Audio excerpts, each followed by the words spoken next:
start the lesson with a simple math sequence. 2 plus 2 equals what?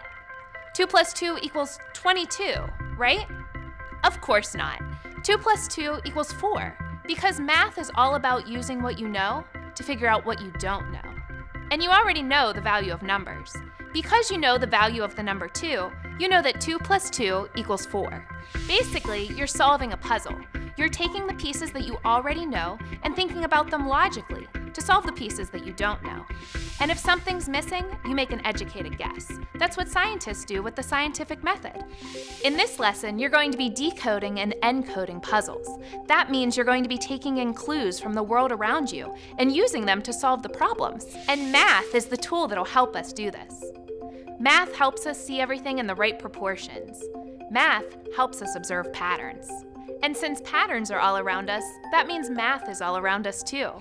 For example, in music, there are symbols that tell us how long a note should be held. Some notes are longer, while other notes are shorter. Those different musical notes are a way of showing fractions. Should you hold a note for a full beat, or should you hold a note for a half beat? Those musical fractions add up to a song. Math is part of the visual arts too.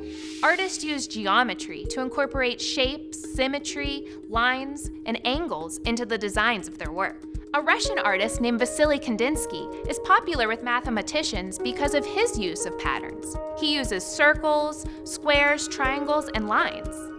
Patterns are an important element of problem solving because they help us to predict what comes next. And math is the language of science, the language we use to represent the patterns we see in our world. Have you ever seen a kaleidoscope? It's a toy that uses mirrors and pieces of colored glass or paper to create a repeating pattern. When you rotate the tube, the colored paper or glass reflects in the mirror, creating various patterns. You can see the patterns by looking through the lens at the bottom of the kaleidoscope. And math is also used for measuring. Some of our activities include measuring shadows and telling time. The sun is an important tool for measuring time. Do you remember how we made sundials in the science lesson? Why do you think our ancient ancestors invented sundials? And what do you think life would be like without a way to tell time?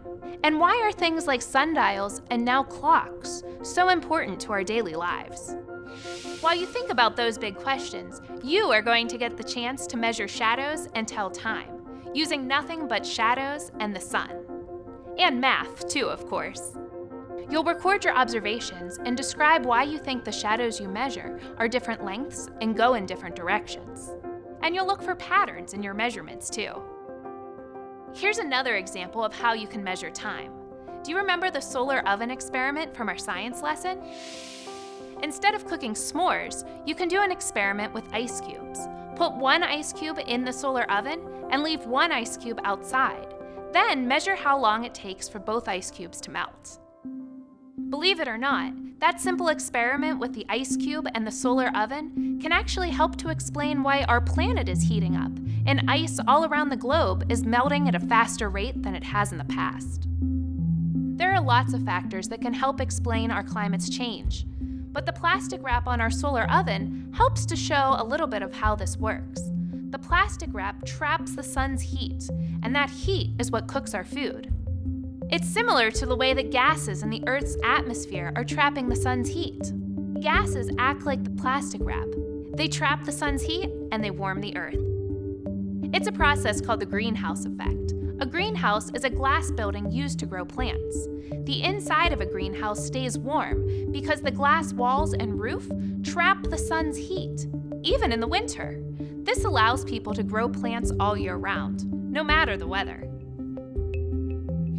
By using math to measure the time that it takes for an ice cube to melt, you can learn more about why our planet's ice is melting. Maybe then you can use what you know to solve the puzzle of the greenhouse effect. Part of being a mathematician is being a detective. You are using your 5 senses, especially your sense of sight and sense of sound, in order to gain information from the world around you and use it to solve problems. And that brings us back to what I said earlier. You are using what you already know to figure out what you don't know. And every time you do that, You gain more knowledge to help you understand the world a little bit better. And I can't think of any puzzle more fun than that to solve. To download the free lesson plans to be used with this program, visit us online at wqed.org/SOS. To request a hard copy of the lesson plans, please contact your local school district.